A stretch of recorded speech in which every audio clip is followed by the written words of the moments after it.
So right now, you're probably thinking I'm just walking on a treadmill, and you're wondering, where is this video going? You see, I am walking on a treadmill, but I'm also playing Switch as we speak.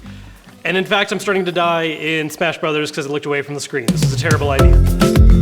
Yeah, I did get a new beanie. I can't wait to not have to wear them anymore when we hit 1 million subs.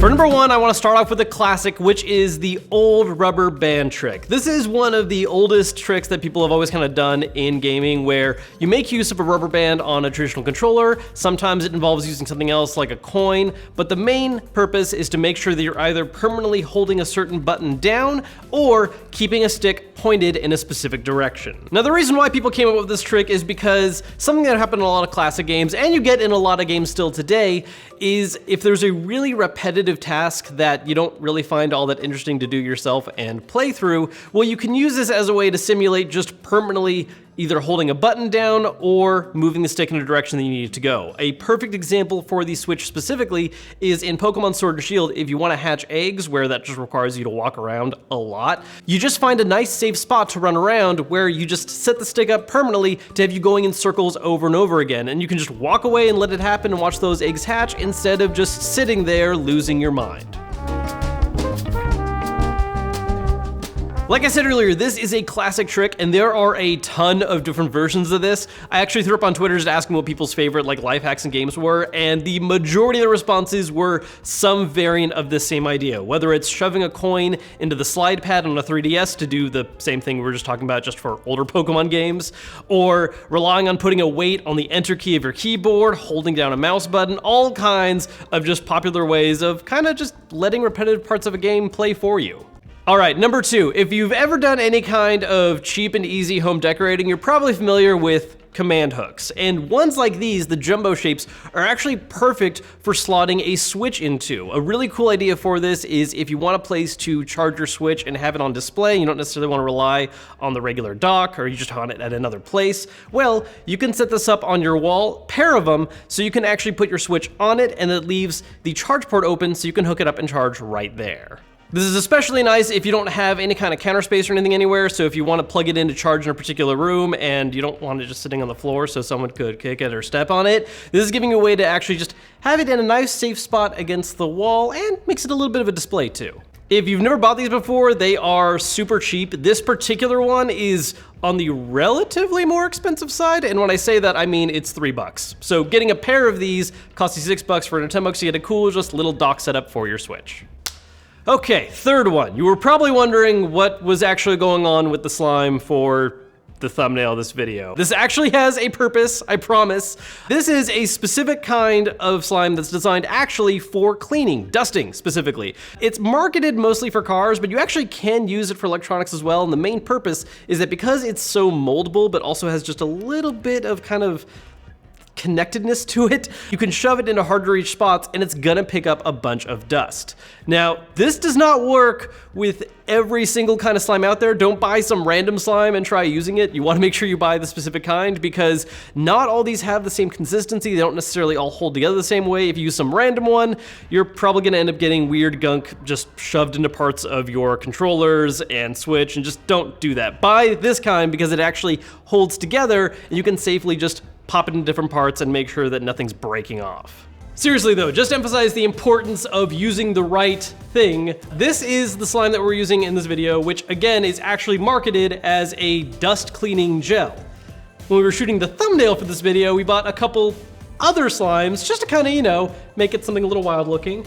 And this is what we ended up with, a very much ruined beanie. So for comparison, not safe to use slime, sticks to it, ruins the strands, all that good stuff. This other one doesn't even stick. It just takes some of the dust off of it, which is a lot better. And to be honest too, even when using this, I'm pretty careful with it. I mean, I definitely, you know, push it a little bit into some of the vents and stuff, but you don't want to like jam this crazy hard because again, I mean, it is a slime. There are more traditional cleaning methods out there if you want to be really safe, of course, like compressed air or whatever, but I mean, come on, how can you not talk about the slime option?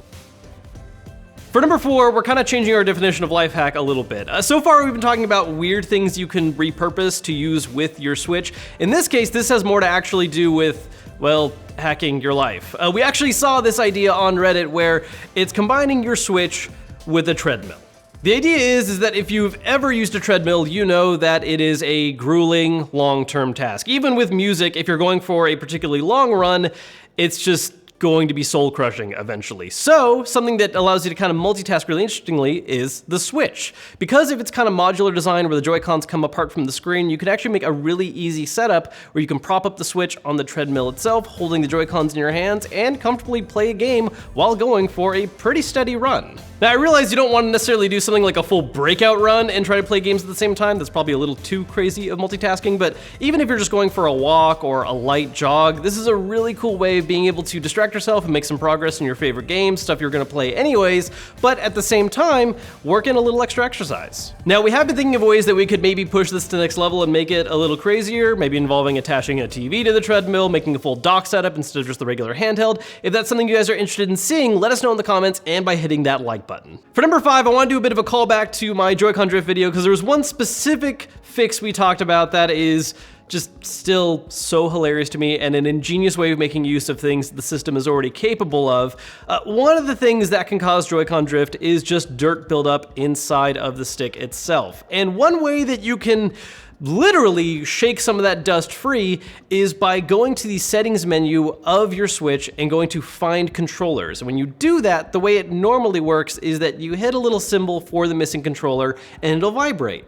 Well, instead of just kind of lightly tapping it and having it vibrate here and there, just hold down the symbol, watch this thing shake like crazy, and let it do it for a long period of time, and just shake all that dust loose. Truth be told, while this is hilarious, isn't necessarily actually the best way to fix drift, there are a lot of options out there, so if you're experiencing that, I actually did do a video covering a lot of the most popular solutions, so make sure to go check that out.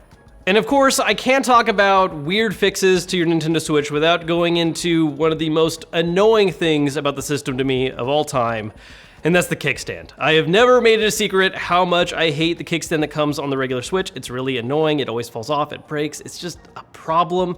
And so one interesting solution to that is a pop socket. Usually these are things that you'd see on phones. The main idea is that it gives you another way to grip the phone easier if you have a problem with them kind of sliding into your hands. But on the Switch, what you can do is affix it to the back of it and pop it out every time you want to have it have an alternative version of the kickstand mode. Now, one of the problems with affixing it directly to the back like we've done right now is that it does get in the way of being able to actually dock the Switch. So if that's an issue for you, one way to get around that is to affix it to any kind of clear case that you might have and have a nice portable way. This also works great if you have the Switch Lite, in which case, docking isn't an issue at all. One disclaimer really quick, because I know people get really worried about adhesives on Switches because some of them are known to pull paint off. I did affix this and pull it off multiple times and nothing came off. That isn't necessarily true if it's over a 6-month time period. So again, if you like the idea of using it on a case instead, just to be extra careful and safe, not a bad idea.